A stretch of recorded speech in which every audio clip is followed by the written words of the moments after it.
अरविंद केजरीवाल एक कट्टर ईमानदार आदमी है, कट्टर देशभक्त आदमी है। ये कहते हैं केजरीवाल फ्री मुफ्त की रेवड़ी दे रहा है। ऐसे लगता है जैसे जनता का अपमान कर रहे हैं, जनता को कोई भीख दे रहे हैं। मुझे लगता है कि सरकार बननी चाहिए। 2-3 महीने पहले तक ऐसा नहीं लग रहा था, लेकिन जितनी तेजी के साथ आम आदमी पार्टी का वोट शेयर बढ़ता जा रहा है, मुझे लगता है सरकार बननी चाहिए। कांग्रेस तो बची नहीं है। गुजरात बड़ी इंटरेस्टिंग चीज है। एक तरफ बीजेपी कहती है कि हमने कांग्रेस मुक्त भारत कर दिया, अब कांग्रेस नहीं है, और गुजरात चुनाव में कहती है नहीं कांग्रेस है। दुनिया की सबसे बड़ी पार्टी जो है, उन्होंने एक वीडियो कंपनी चालू की है, रोज एक वीडियो जारी करते हैं। ना तो गाने हैं उन पिक्चरों में, ना उसमें सॉन्ग्स हैं, ना कोई डांस है। तो अगर ये रिंकिया के पापा या कोई डाल देते इसके अंदर, थोड़ी चल जाती।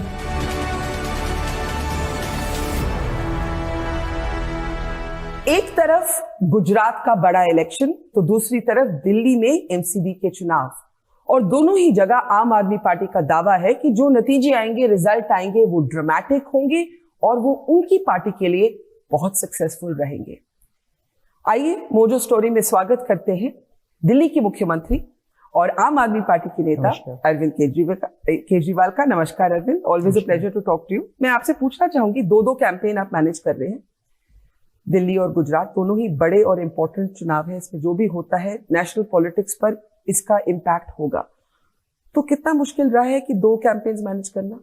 नहीं, इसमें कोई दो राय नहीं है कि दोनों कैंपेन एक साथ हो रहे हैं, और बीजेपी ने जानबूझ के ये दोनों इलेक्शन एक साथ रखे हैं ताकि हमारी तो छोटी सी पार्टी है, तो रिसोर्सेज हमें दिक्कत हो, मैन पावर रिसोर्सेज। लेकिन जनता का बहुत अच्छा समर्थन मिल रहा है और जनता का बहुत अच्छा सहयोग मिल रहा है, तो हमें उम्मीद है कि अच्छे नतीजे आने चाहिए। वो जैसे कहते हैं ना, what keeps you awake at night, तो किस चुनाव को लेकर ज्यादा टेंशन है? किसी भी चुनाव को कभी भी हल्के में नहीं लेना चाहिए। You should never be confident और ओवर कॉन्फिडेंट। और दूसरा, चुनाव एक मौका होता है आपका जनता के साथ बात करने का। यू इंटरैक्ट विद पीपल, अपनी बात रखते हैं, जनता आपको अपना फीडबैक देती है। सो दोनों चुनाव इक्वली चैलेंजिंग हैं, दोनों चुनाव में पूरी मेहनत कर रहे हैं हम लोग। रात को नींद अच्छी आ रही है कि थोड़ी टेंशन हो रही है? नहीं, टेंशन तो रहती है। टेंशन होनी भी चाहिए। हाँ। नहीं तो लड़ाई को आप सीरियसली नहीं ले रहे। गुजरात से शुरू करते हैं। गुजरात कोई आम चुनाव नहीं है, साधारण चुनाव नहीं है। ये प्रधानमंत्री और गृह मंत्री का गढ़ है, और अगर आप इसको देखें तो आप मानेंगे कि ये स्टेट इलेक्शन नहीं, एक नेशनल इलेक्शन की तरह बन गया है। बिकॉज मुख्यमंत्री का शायद ही वहां नाम कोई जानता है। मोदी जी के नाम पे बीजेपी लड़ रही है, और आम आदमी पार्टी में सब केजरीवाल का नाम ही लेते हैं। So has Gujarat become Kejriwal versus Modi? Is it like a national election? No, I don't think so. मैं इसको इस तरह से नहीं देखता। मैं इसको इस तरह से देखता हूं कि गुजरात में बीजेपी के शासन से जनता बहुत परेशान है, एंटी इनकम्बेंसी बहुत ज्यादा है। पिछले चुनाव में ही जनता बीजेपी को हराना चाहती थी, लेकिन 27 साल से कांग्रेस उनको हरा नहीं पाई या हराना नहीं चाहती, जो भी है। तो भारतीय जनता पार्टी को कौन हराएगा, भारतीय जनता पार्टी को कौन हटाएगा, ये जनता के मन में था। पहली बार जनता को एक अच्छा विकल्प मिल रहा है जिस पे जनता को भरोसा है और जो जनता की उम्मीदों की बात कर रहा है। वहां पे सबसे ज्यादा बड़ा मुद्दा महंगाई और बेरोजगारी है, और इन दोनों चीजों का समाधान हमने जनता के सामने रखा है, जिसको जनता पसंद कर रही है। अब मैं जब जात के कहता हूं कि मैं आपकी बिजली फ्री कर दूंगा, तो जनता को लगता है यार थोड़ी महंगाई से छुटकारा मिलेगा। मैं जब कहता हूं कि बच्चों को रोजगार दूंगा, दिल्ली में हमने रोजगार दिए, तो युवाओं को लगता है यार कि थोड़ा सा सहारा मिलेगा। तो खासकर महिलाएं और युवा बड़ी संख्या में आम आदमी पार्टी के साथ जुड़ रहे हैं। लेकिन Modi ji is not an easy brand, political brand to take on. आप तो उनके साथ डायरेक्टली भी लड़ चुके हैं वाराणसी में, बहुत साल पुरानी बात मैं दोहरा रही हूँ। तो आप ये नहीं मानते कि आपका डायरेक्ट कॉन्टेस्ट प्रधानमंत्री के साथ है गुजरात में? मेरा किसी के, मैं वहां मोदी जी से, बीजेपी से, कांग्रेस से लड़ने नहीं गया। मैं वहां गुजरात के लोगों को जिताने के लिए गया हूँ। गुजरात के लोगों की समस्याओं का समाधान दे के आ रहा हूँ। मैं जब वहां जाके बात करता हूँ, मैं तुम्हारे बच्चों के स्कूल बनवा दूंगा, लोगों को यकीन नहीं होता कि राजनीति में ऐसी बातें भी होती हैं। राजनीति में तो उन्होंने गाली गलौज ही सुनी थी। भाजपा ने आपके ऊपर हमला किया, आपको इस पे क्या कहना है। यही होता है राजनीति में। तो मैं जाके कहता हूँ मैं तुम्हारे परिवार के लिए अस्पताल बना दूंगा, वहां सबका फ्री में इलाज होगा। लोग कहते हैं अच्छा, पॉलिटिक्स में ऐसा भी होता है। तो मैं उनको एक उम्मीद दे रहा हूँ, एक नई किस्म की राजनीति इस देश के अंदर पैदा हो रही है। प्रधानमंत्री जी ने एक फ्रेज यूज किया, रेवड़ी कल्चर। उन्होंने ये एक रेफरेंस किया, ये जो फ्रीबीज का कल्चर है, और खास करके आम आदमी पार्टी की जब बात होती है, आप उसको गवर्नेंस कहते हैं, आपके जो क्रिटिक्स हैं, आपके जो चैलेंजेस हैं, वो कहते हैं भाई ये तो पार्टी फ्रीबीज पे बिल्ड हुई है, ये तो रेवड़ी कल्चर है। वो ये कहते हैं कि ये फ्री की सुविधाएं देने से अर्थव्यवस्था खराब हो जाती है। गुजरात में 27 साल से इन्होंने कुछ भी फ्री नहीं दिया, फिर गुजरात की अर्थव्यवस्था क्यों खराब है? 3.5 लाख करोड़ का कर्जा है गुजरात पे। दिल्ली में हमने सब कुछ फ्री कर दिया, फिर भी कर्जा नहीं है हमारे ऊपर, और हमारा बजट भी घाटे में नहीं है, हमारा बजट भी फायदे में है। तो फ्री देने से अर्थव्यवस्था खराब नहीं होती, लूटने से, भ्रष्टाचार करने से, चोरी करने से, डाका डालने से, सरकारी पैसा लूटने से, इससे अर्थव्यवस्था खराब होती है। गुजरात में इतना ज्यादा भ्रष्टाचार है, इतना ज्यादा भ्रष्टाचार है। वहां पे लोगों ने मुझे बताया एक एमएलए है, 2,000 रुपए महीने की नौकरी करता था एमएलए बनने के पहले, अब 20,000 करोड़ का मालिक है। दिल्ली में हमारी ईमानदार सरकार है, इस वजह से दिल्ली की अर्थव्यवस्था भी अच्छी है और दिल्ली में तो लोगों जब को आप फ्री फ्रीबी सुनते हैं या रेवड़ी सुनते हैं, what does it mean to you? It means जनता का अपमान कर रहे हैं, वो जनता की इंसल्ट कर रहे हैं। मैं कहता हूं मैं आपके बच्चों के लिए अच्छे स्कूल बनाऊंगा, उसमें अच्छी शिक्षा दूंगा, आपके बच्चों को डॉक्टर इंजीनियर बनाऊंगा। ये कहते हैं केजरीवाल फ्री मुफ्त की रेवड़ी दे रहा है। ऐसे लगता है जैसे जनता का अपमान कर रहे हैं, जनता को कोई भीख दे रहे हैं। ये भीख नहीं है।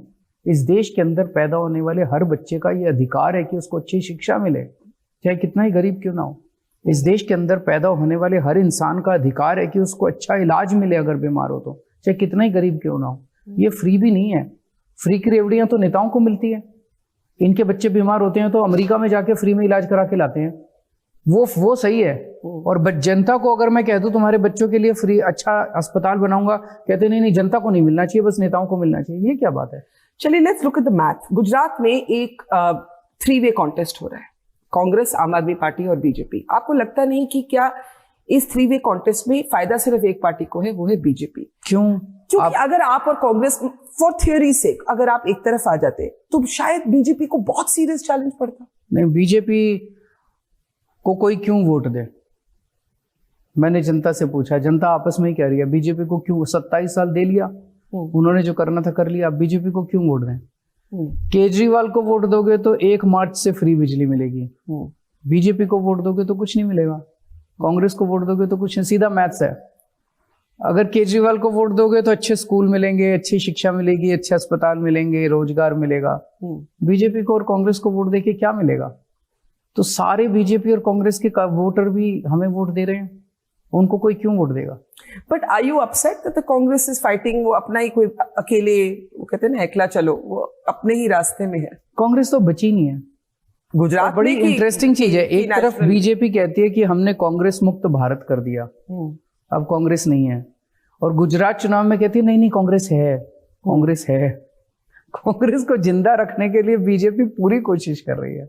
आपने एक आरोप लगाया है कि गुजरात में बीजेपी और कांग्रेस की कोई अंडरस्टैंडिंग है, ये आपको क्यों लगता है? 27 साल से चल क्या रहा है, जनता भी देख रही है 27 साल से क्या चल रहा है। मतलब इतनी ज्यादा जनता नाराज है बीजेपी से, इतनी ज्यादा नाराज है, उसके बावजूद भी कांग्रेस की सरकार क्यों नहीं बन रही है? कांग्रेस सरकार बनाना ही नहीं चाहती है। क्यों? अब जितने बनते हैं वो सारे उनकी जेब में चले जाते हैं, उनके वहां। इस बार सितंबर के महीने तक लगभग सारे कांग्रेस के नेता बीजेपी ज्वाइन करने वाले थे। फिर सितंबर में इनको बीजेपी को लगने लगा कि आम आदमी पार्टी बहुत तेजी से बढ़ रही है, इनके वोट को काटना जरूरी है, अगर सारी कांग्रेस इधर आ गई तो फिर इसका स्वीप हो जाएगा। तो उन्होंने कांग्रेस के नेताओं को कहा वहीं रहो, वहीं से लड़ो चुनाव। तो कांग्रेस के नेता भी बीजेपी वाले लड़वा रहे हैं, बीजेपी के नेता भी बीजेपी वाले लड़वा रहे हैं, और इनमें से जितने कांग्रेस वाले जीतेंगे वो तुरंत देखना 24 घंटे भी नहीं लगेंगे, वो सारे बीजेपी में चले जाएंगे। आपने कहा कांग्रेस तो खत्म हो गई, आप गुजरात की बात कर रहे हैं, भारत की बात कर रहे हैं? दोनों जगह ये कहाँ देखने को मिलता है, वो कहाँ लड़ते हैं चुनाव? वो कहीं भी नहीं। भारत की यात्रा पे है राहुल? यात्रा करें, अच्छी बात है, वो भारत जोड़ो के मिशन पे निकले हैं, अच्छा इंटेंशन अच्छा है। एक कांग्रेस के विधायक थे, उन्होंने कैंपेन करते हुए कहा कि आप हमें नहीं वोट देंगे तो बीजेपी को दीजिएगा, आप आम आदमी पार्टी को मत देना। बताइए फिर और क्या चाहिए सबूत इस बात का? पर ये एक थियरी है, पॉलिटिकल थियरी, कि Aam Aadmi Party is trying to displace Congress in Gujarat. Are you fighting for number 2 और नंबर 1? इस देश की राजनीति केवल गाली गलौज की राजनीति बदल गई है। हम इस देश की राजनीति बदलना चाहते हैं। इस देश के अंदर अगर इन पार्टियों ने अपना तरीका नहीं बदला तो लोग इन पार्टियों को नकार देंगे। आज एक तरफ है गाली गलौज, गुंडागर्दी, मारपीट, और दूसरी तरफ हम बात करते हैं हम तुम्हारे स्कूल बनाएंगे, अस्पताल बनाएंगे, बिजली मुफ्त करेंगे, 24 घंटे बिजली करेंगे, पानी का इंतजाम करेंगे, सड़कें बनाएंगे। आज तक ये बात कभी किसी ने नहीं की। दोनों बहुत खुश थे, बीजेपी भी कांग्रेस भी। चुनाव आता था वो उसको ये कहता था, वो उसको ये कहता था, वो अभी भी चल रहा है, अभी भी चल रहा है। खरगे जी ने रावण बोल दिया प्रधानमंत्री के बारे में। ये क्या है? इससे तो देश का विकास नहीं होता ना। तो पहली बार जब हम जा रहे हैं, हमारी सफलता का एक ही कारण है कि जो बात हम कर रहे हैं वो हर इंसान से जुड़ी है, हर एक के परिवार से जुड़ी है, देश के विकास से जुड़ी है। इसीलिए लोग हमें पसंद करते हैं। पर अगर हम आम आदमी पार्टी को देखें, पंजाब में देखें, तो 2 स्टेप रहता है आपका एक पॉलिटिकल। नहीं, दिल्ली में 1 स्टेप था। दिल्ली में 1 स्टेप था, पंजाब में 2 स्टेप। कहीं 2 था, कहीं कांशीराम जी ने तो 3 स्टेप बताया था इसको, लड़ने के लिए, हारने के लिए, लड़ने के लिए और जीतने के लिए। गुजरात क्या 2 स्टेप है, 3 स्टेप है? अभी जो एम है, पॉलिटिकल एम, रियलिस्टिकली सब नेता कहते हैं हमारी सरकार बनेगी, सब नेता कहते हैं, किसी भी चुनाव में किसी का भी इंटरव्यू कर लो। मैं आपसे रियलिस्टिकली पूछती हूँ, you're a very smart thinking politician, आपके अपने एस्टिमेट्स होंगे। ये वाला जो चुनाव है आम आदमी पार्टी के लिए, is it to become the principal opposition to the BJP, और क्या क्या क्या रियलिस्टिक एम है? मुझे लगता है कि सरकार बननी चाहिए। 2-3 महीने पहले तक ऐसा नहीं लग रहा था, लेकिन जितनी तेजी के साथ आम आदमी पार्टी का वोट शेयर बढ़ता जा रहा है, मुझे लगता है सरकार बननी चाहिए। मैं अपने दर्शकों को याद दिलाना चाहती हूँ, सूरत के जो लोकल चुनाव हुए थे, that was a very big turning point for your party. आपने उसमें 27 सीट जीती, 28% फीसदी से ज्यादा वोट लिया। Converting vote share into seats is a big challenge for all parties. आपका अपना एस्टिमेट क्या है? Would you estimate? मैं एक कागज का पर्चा इसलिए लेके आई हूं क्योंकि बहुत सालों से अरविंद जी हर चुनाव से पहले हर जर्नलिस्ट, हर एंकर के साथ अपनी एक प्राइवेट एस्टिमेशन लिखते हैं, और ये पर्चा आप चुनाव के बाद ही खुलेगा। तो मैं आपको भी देने वाली हूं, पर पब्लिकली आपसे पहले पूछूंगी, क्या लगता है क्या रहेगी परफॉर्मेंस आम आदमी पार्टी? अच्छी रहेगी। मैंने जैसे बताया कि हम अप्रैल में गुजरात में एंटर किए थे, और पहली बार मैं गया था चुनाव प्रचार के लिए, और उस टाइम ऐसा लगता नहीं था कि कहा जाता था बीजेपी का गढ़ है, ये है वो है।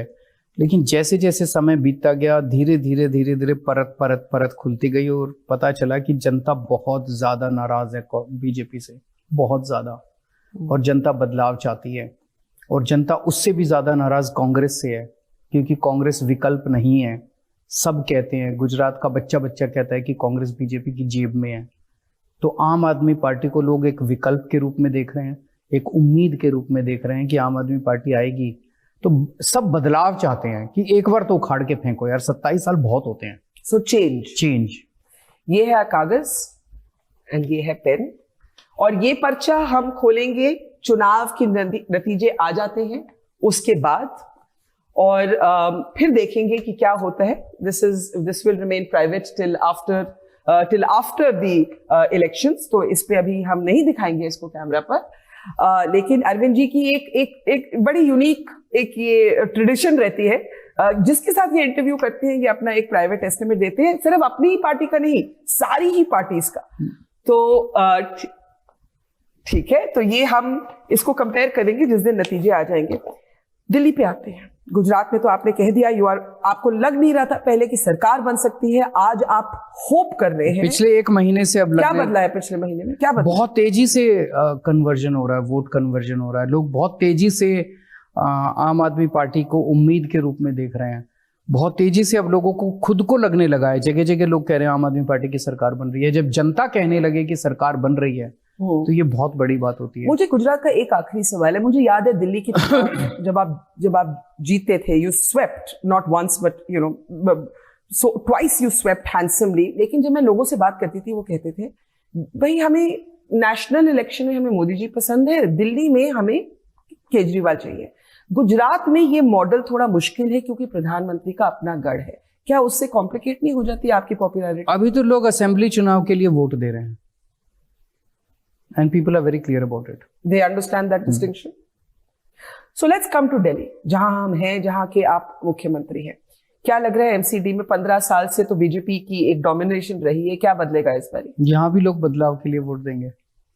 यहाँ भी दो ही कारण है, जैसे वहां 27 साल की बीजेपी के शासन से परेशान हो चुके हैं, आम आदमी पार्टी को उम्मीद के रूप में देख रहे हैं।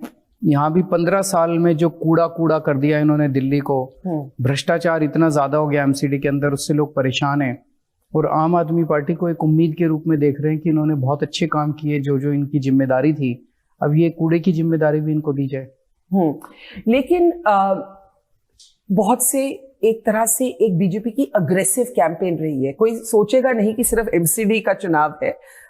उन्होंने अपने बड़े बड़े नेता, मुख्यमंत्री, मिनिस्टर्स सभी मैदान में आए हैं एंड रोज ही एक एलिगेशन आती है। वीडियोस बहुत रिलीज हो रहे हैं।